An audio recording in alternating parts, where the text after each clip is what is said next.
refresh our minds, refresh our bodies.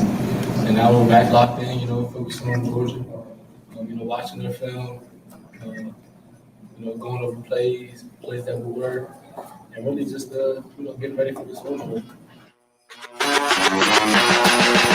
All right, good afternoon. It's Afternoon Live. That was Blake Corum, Michigan running back, getting ready for the Orange Bowl, if you couldn't hear him, over the Christmas music as we get ready to get things underway on this Tuesday. We are pleased to bring in Bill Bender from the Sporting News, who joins us here on Afternoon Live. If you're watching, you see that. If you're listening, here he is, Bill Bender. Hi, Bill. Hey, how's it going? Thanks for having me on. It's great to have you on. We've got bowl games. How many were there? 40 some odd games? 43, right? So we're counting them down to those last couple where Michigan's playing, and that's obviously the focus of the Maize and Blue review here. Everybody looking at the Final Four there. Sometimes there's been days where I analyze it so much, it gets the analysis by paralysis or paralysis by analysis.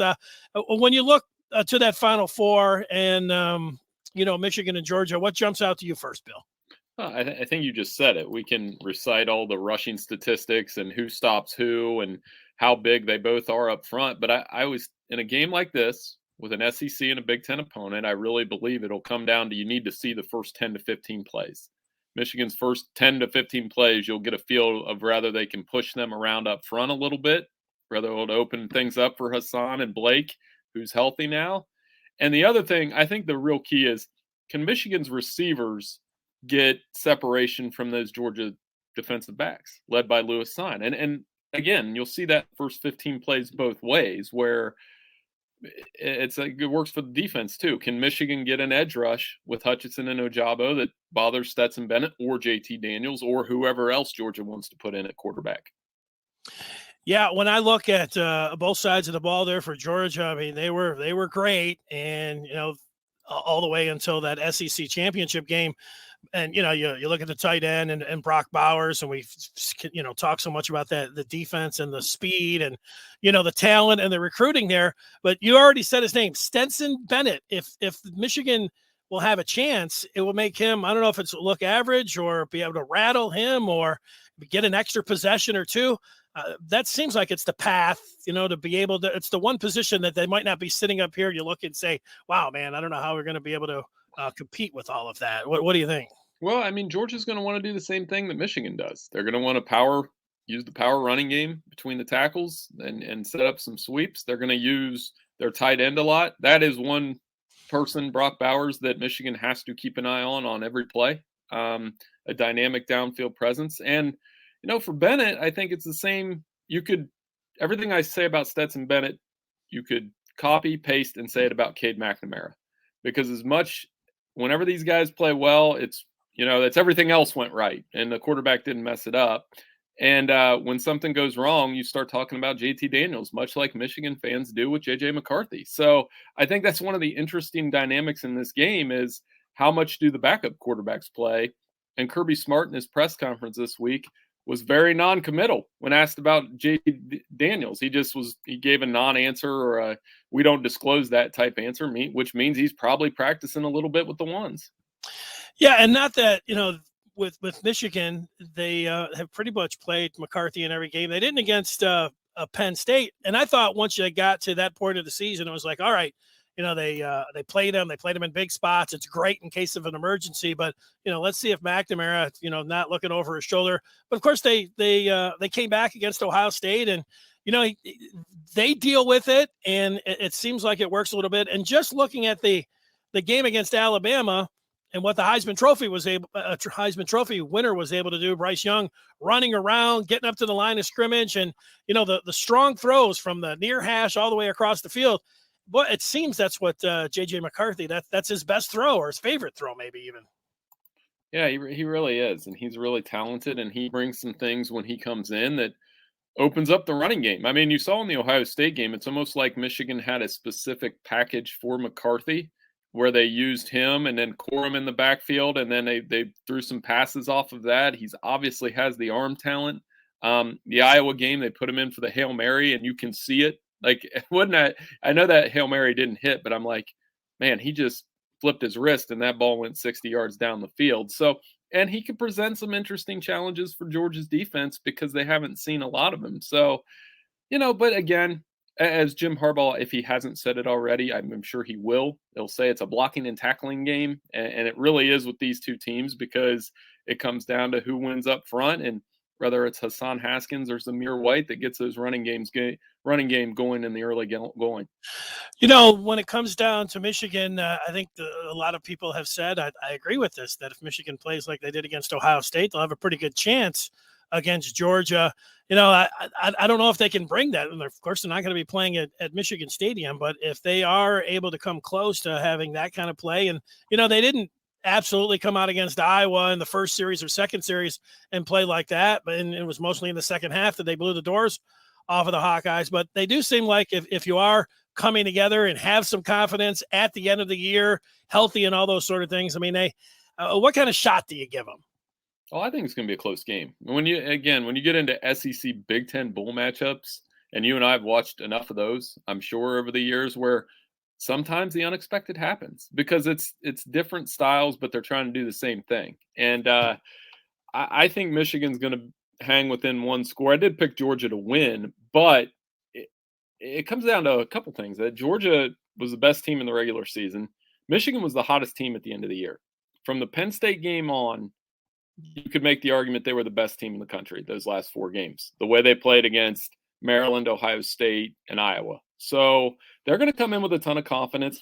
If they have the creativity from the play calling from Gaddis, can score early and build that confidence, I think we'll be watching a game comparable to, I know you remember a couple years ago when they played Florida State in the Orange Bowl. Very comparable game here in terms of what we could get, and I think it'll be a 4-quarter fun one. That's why they have it second. Yeah, that's right. I didn't like Delvin Cook necessarily in that game against Michigan in that one. People are pretty confident about Josh Gaddis, and, Gaddis said it himself. If, he didn't win the Broyles, maybe Mike McDonald would have on the other side. So Michigan does have 2 coordinators that, they can mix some things up. They're going to have to on Georgia. That's what Alabama was able to do. Maybe that would be McDonald. I see some breaking news. The basketball team's game tonight against Purdue Fort Wayne has been canceled because of COVID. With any of the bowl games leading up, I would think that if one of the semifinals, that they would find a way to play it. They're not just going to say, "Oh well, that's it. Let's just declare the other game a national championship game if they were able to play it." But with these other bowl games, will they just scrap them? Do you think? Do you know what the point? Well, it's so much easier to scrap, and I'm going to throw a couple out there. Like if it was the first responder bowl, we can move on with our lives. You know what I mean? If it's one of those, we can. But interested to see how it's going to affect media availability, how much they quarantine their teams before and after the game, because you just want to get it in. Remember, COVID impacted last year's game. A couple of Ohio State guys missed the game last minute. Tommy Togiai was one that they still talk about. And, I'm based in Ohio. I don't know if I should say that on your show because people might log off or whatever. But COVID's pretty prevalent right here, like it's going to be in Indiana, like it's going to be in Florida. So it is certainly something to watch. And, obviously if they're canceling a lot of basketball and hockey games and things like that, I think they just want to get through it if they can, and they've got to take the right safeguards to do it.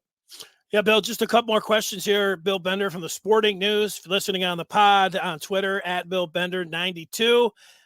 Probably everybody's already following you, college football fans and everything else. You mentioned Ohio, Michigan fans, obviously, and the players are ecstatic.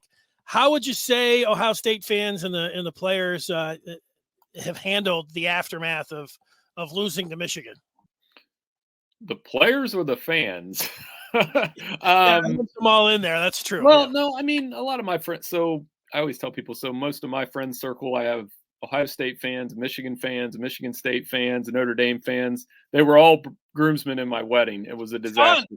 It was a disaster for my wife listening to all that. So my Ohio State buddies they were kind of just like, we lost. They tipped the cap. They got beat. You got beat up front. They were angry, of course, but I think Ohio State's addressed that with their new defensive coordinator, because what Michigan did was follow the model of Oregon, just ran it down their throat and played great defense and got off the edge and made CJ Stroud uncomfortable. Everything that happened happened. And I think Ohio State, it's weird as a Big Ten traditionalist to think of the Rose Bowl as a consolation game, but it really is. I think they'll win that and build momentum towards next year. They open with Notre Dame, by the way. That's going to be probably the most watched game in week 1. And game on, right? I mean, Michigan still hasn't won at Ohio State since 2000. If Michigan goes to Columbus and wins next year, then I think the panic would start because Ryan Day would be 1-2 against Michigan.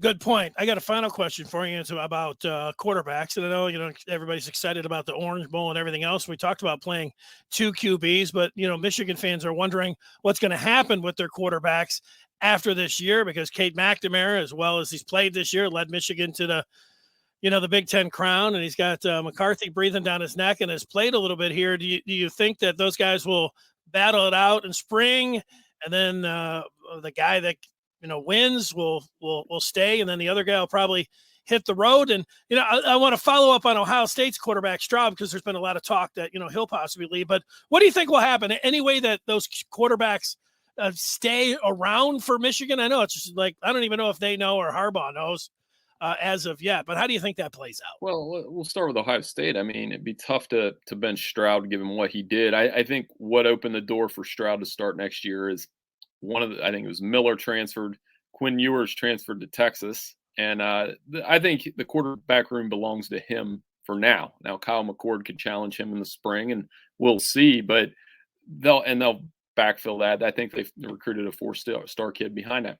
Michigan's is much more interesting to me because normally, and I know you've probably done this a few times, you're going into the spring thinking, who in the world is our quarterback? Who's good, right? Now you have 2 good ones. So you have a Cade McNamara that's a team leader everybody loves.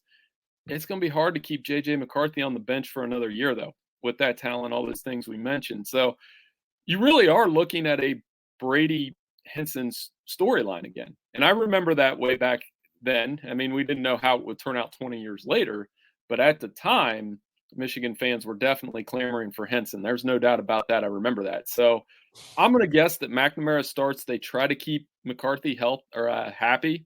Maybe there's a split of sorts, but in the portal era, that's no guarantee. Yeah, well, if Harbaugh does it like Carr, he'll say McNamara's going to start, and then McCarthy's going to play the second quarter, and then whoever plays the best is going to start the second half. I think Henson ended up against Michigan State and Syracuse, I think, were the only 2 games actually started in the second half, and then ultimately Brady was able. But it made for a lot of interesting days on the radio, that's for sure. A lot of people have talked about Stroud. He was he wasn't complaining about the cold, but he was talking about being under the weather, and it was cold at Michigan. I mean, you go to Ohio State, it's going to be cold. So people were wondering if the possibility that he may, take off and go to USC. And any interesting. I didn't hear that. Well, I can say from the game, the one thing that was said afterwards. So the fall starts right during the Michigan Ohio State game, and I was in the press box, and I'm not trying to humble brag that or anything. I was just watching that you cover the game. That's what you do.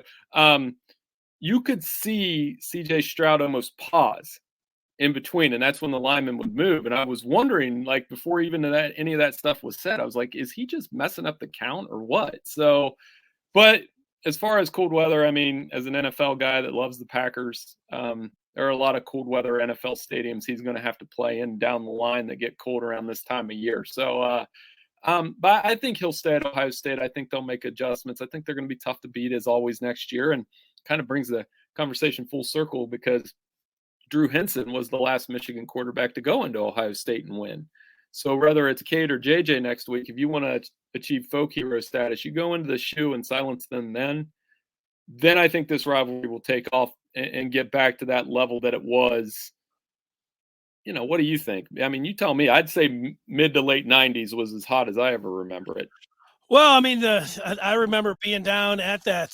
That's not a humble brag. That's just how old I am. Yeah. Down at that game that Henson went in, and I can remember I guess it would have been 99, being down there, the game that Tom Brady started there, and Cooper was, I don't know, 1-10-1 maybe, at that point. And I'm at some Columbus bars, and I'm making jokes and impersonating, and Ohio State fans were just like, they hated all the Ohio players that went to Michigan, and they're like, you guys just care about beating us, because Michigan was losing 4 games a year, but they were beating Ohio State until 97 when it took off. And I don't know. I hope it gets back where, I think because of the recruiting, it's hard to say that Michigan is going to split with Ohio State over the next 6 years or something. But, if they could win, I don't know, 2 out of 5, people would be happy with that. So I think that with this boost that they get, I think if you see it in recruiting, maybe that'll be the chance that maybe they can even it out. Although,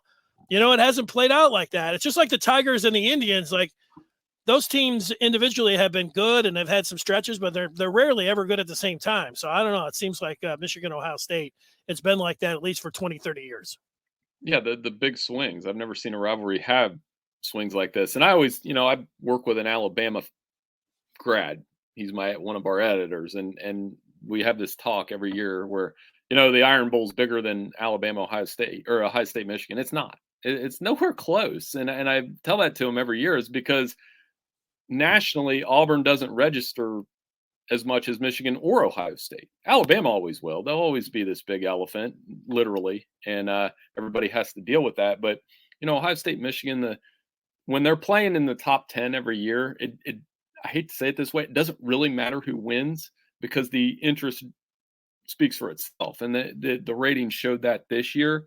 Michigan happened to win and happened to play great and I think elevated the rivalry. The only thing that could have made this take off more was if Jim Harbaugh would have called Ryan Day by name after and said Ryan Day was standing on third and didn't hit a triple or something to that effect. But, trash talk for the rivalry is good. Having both sides win is good. I don't know who would argue this. Well, those off-season press conferences with the coaches, I think that's when Day talked about hanging 100 and everything else. So those will be interesting, after this season when we get to 2022. Bill, we certainly appreciate your time. I hope that you get a chance to go to these games. And if you do go to the games, if it's safe, be able to talk to the players and coaches, or you may be doing it just like we are now, saying, hey, Jim, what'd you think of the game? So I hope you get a little bit, better access and, look to a camera. Yeah. Thanks so much for having me on. Take care. You can read any of our stuff at Sporting News. I hope you have a wonderful holiday season, and we will be at the championship game. It's a nice, easy drive to Indianapolis, and maybe we'll get Michigan, Alabama after all. That'd be kind of fun. Or Michigan, Cincinnati. Who knows? Hey, the Michigan fans will take either one. Right. We love the Sporting News. You guys do great work, and you're a pro. Thanks so much for spending some time with us. Hey, thank you. All right, see you later. There you go, Bill Bender, Sporting News, joining us here on this afternoon live. And you may have heard, just jumping on, and you have not seen the news about the basketball game tonight. No, Michigan, Purdue, Fort Wayne. So canceled, and it's being canceled due to eternal protocols within the Purdue Fort Wayne program. So not the Michigan program. You get no game tonight there. So the last game that Michigan will play, it's, hey, this is life. This is the way it goes. You look at the college basketball schedule night in and night out, and you see, 3-4 games every night. At least it was that way this weekend when I was like, hey, what kind of games am I going to watch? Canceled. You see it. So it's not a huge surprise that something like this will happen. You do look at Michigan's overall record, and this one, Michigan was a 24-point favorite, and you just started saying, hey, they need to get this W just like they needed to get the W against Southern Utah, and they really need to get that W against Central Florida, considering the Big Ten and just, the propositions of making the NCAA tournament. This was one where, was going to be, I'll say, an easy notch in their belt, to be able to get the W. Now, that's not there. No W. So in Central Florida, and no sound, here from the board. I had a bunch of sound, and, Howard Isley talking about the guard play. And, what good does that do for we're not afraid to put out a 3-guard lineup. Well, maybe you'll put out a 3-guard lineup coming up against the Knights of Central Florida. So I'm just looking, the 30th, that's when Michigan's next basketball game will be. And the 31st, the next football game. So every day, football, basketball, we counting down the days, the rest of the days of 2021. In that same line of thinking, I've been looking back at the 2021 season for Michigan, and I've been taking it in 2-game stretches. Yesterday, I talked about the Western and Washington game. Today, Northern Illinois, and Rutgers. Just looking back and talking about those games. So we'll have a recruiting spotlight and a memorabilia minute for you. But just like the first two games, big plays and running the football, when you look at that Michigan game against Northern Illinois and how that one ended up going down, the final of 63-10, Michigan up 35-3. The thing you remember about that game is that Michigan had their first 9 drives. They scored touchdowns, 8 of them on the ground. So it was a continuation of ground and pound, except they did get one 87-yard. I'm saying you got to work on that downfield passing game. Got to have that. And they flexed their muscle there. And Cornelius Johnson down the right side, Cade McNamara found him, and that went for the 87-yard touchdown, one of the longest TD hookups, be quarterback and wide receiver in Michigan history. So they kept running the ball, and they also displayed that big play ability, which they're going to need. And they had it all year long, pretty much. And then that's what you would think that they would need against the Dogs. Pop a couple of those big plays down the field, and then see what you can do in that running game. Then get these quarterbacks to make some plays. McNamara mostly, and McCarthy maybe a little bit in there. Michigan never punted in that game against Northern Illinois, and it was the first game that they showed up in the polls. It was number 25, Michigan, hosting Northern Illinois. And I remember, Rocky Lombardi was coming in, and, it was Lombardi the year before who, kept throwing the ball deep on Michigan and beat them at Michigan Stadium. But, that didn't happen. It was a clear mismatch. And, what was it? Lombardi after the game was like, that wasn't the same defense that we saw the year before. So, Michigan never punts in that game. They're back in the polls, and, they run the ball down the Huskies' throats. Then it's the opener of the Big Ten. Michigan moves to number 19, and they're up 20-3 at the half against Rutgers, and things are going well. It looks fantastic. Although Cade McNamara, they were down. It was near the end of the half. I think he was trying to throw a ball to Schoonmaker, and a Rutgers defender, and ended up being a flag. He rung his bell a little bit. Then after that was the errant throw, I think, to Schoonmaker again. And I don't know. It seemed like you can make a case that it carried over to the second half, because Michigan scored 20 points in the first half. They didn't score in the second half. Their first 4 possessions of the second half were 3 and out. And that second half, and we can say it now, we were saying it then, it felt like 2020. It felt like they were hanging on. It felt like they were going to lose the game. It felt like, okay, you're running the ball. They did not run the ball well against Rutgers. They were averaging 350 yards per game, heading into the game against the Scarlet Knights, and Michigan barely went for over 100 yards against Rutgers, 112 yards. And, the play that stands out for me in that game in the second half was Michigan, actually, their first possession, Henning got it into Rutgers territory. And then Michigan was, handing off. And they got to a 3rd and 12, first possession of the second half. And the play was a run up the middle. And, the fans were booing. And you understand that. And then they had 3 more possessions after that of 3 and outs. And, Cade, his passes, they weren't sharp. A little bit high, a little bit low, a little bit behind, a little bit in front. I mean, I think you go back and evaluate all the throws, and you could just see it. I mean, the ball placement wasn't there, and maybe it had something to do with the hit that he took, late in the first half. I don't know, but Michigan, they hung on and won that game, but that was the first time. I mean, you want to go back to the beginning of the second half against Washington and say, that one felt a little bit like, the year before, because Michigan was, I don't know, they weren't dominating against Washington, but they were only up 10-0. But, they quickly put those fears to rest against Washington when they, took the first drive down. But against Rutgers, I mean, they had to hang on. And that did have a feeling of some of the past years where,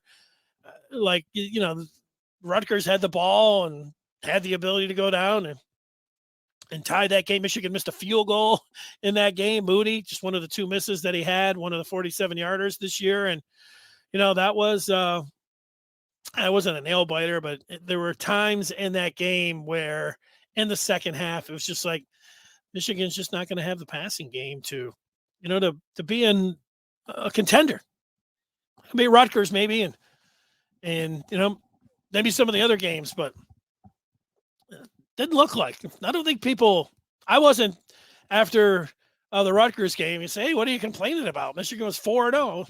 Wait, they were 4-0. And it was like, they hadn't played a road game yet, but the second half, you were like, nobody was declaring that this was going to be a team. Bring on Ohio State. Bring on Alabama. Bring on Georgia. None of that was being said. That's for sure. All right, time for the Michigan recruiting spotlight. And for that, we're going to go back to last week. It was National Signing Day, as you know, and Mason Graham, a Michigan defensive tackle who's going to be in for spring. He said, I remember asking him, who he liked as a defensive tackle, and he said he liked Aaron Donald. It's a good one. Best defensive tackle in the NFL. He said he also liked Khalil Mack's game. So Donald and Mack. And then I asked Mason Graham, defensive tackle from California, what other sports he was participating in. Here's what he said. Yeah, so I've been wrestling since freshman year. So my head coach at my high school wanted me to get into that because it really translates to the football field. So I've been doing that, and then did a little bit of throwing and track, and then I played basketball freshman year just to mess around, and then I played rugby since I was like 8. So I played that my sophomore year of high school because we have a rugby club at our school. So that was really fun, and just I think that all those sports have helped me. There you go, wrestling and rugby. You can really see it for, especially a defensive tackle, being able to leverage, use your hands, and all of those things when it comes to grappling and how it helps you in football. And rugby would be tough. You could see it pretty close. A lot of the same kind of things that you're looking for in football. That was Mason Graham. So that was the recruiting spotlight. And now we're up here to the memorabilia minute. And I'm going to go with a card right here. TK, I don't know if they continue to make these 1 year. I got a few of them working in radio in Ann Arbor, and they were called TK Legacy cards. And you'd get the card, and then you'd get the autograph there too. I don't know how many. Let's see if it says signature series. See if it says how many they made of them. It doesn't. But I got a limited edition personally autographed trading card signed by Don P. Dufek. There he is. And, these are great cards here. I'll have to see which other. I was looking for Anthony Carter in there, but, getting Donnie Dufek. What'd they call him as a safety? Wolf. The Wolf. That was the position they called him. I don't think that was his nickname. Don Dufek, who also was a two-sport athlete, football and hockey. You don't see many of those of running around, do you? All right, no basketball game tonight. I was going to tell you, we're here if you're watching this for the first time every day at 1:00. So every day, Michigan podcast talking about digital cast, talking about the Wolverines and what the latest is. The latest is today that the basketball game tonight canceled. So you've got one basketball game and one football game left this year. And both of them are happening next week. The basketball game on Thursday at Central Florida down in Orlando. And then the next day, just go a little further south. You'll find yourself in Miami. Michigan in the Orange Bowl, 7:30. Now, how about this? There's got to be a few people. There won't be a lot. But you fly down, you maybe stay in Orlando, go to the basketball game that night, and that night you drive down and have your hotel, or you stay the night in Orlando. Yeah, I think that would be the way to do it. 7:30, because you get down, you stay in Orlando, and then you wake up, have breakfast, and drive down. What is that? 3, 4, 5 hours to Miami? Something like that. I drove that a couple years ago. I just don't remember. It's around that. That wouldn't be bad. Although you want to drive, 4 hours before a football game, rather be there. Maybe do it that night. However, people pulling the double-double would be nice. All right. That is going to do it. We'll come back here tomorrow. More Michigan news and what's going on. It's coming through here. Game canceled. I see it. All right. Thanks for joining us. That is going to do it. And we'll talk with you tomorrow. Thanks for watching. Thanks.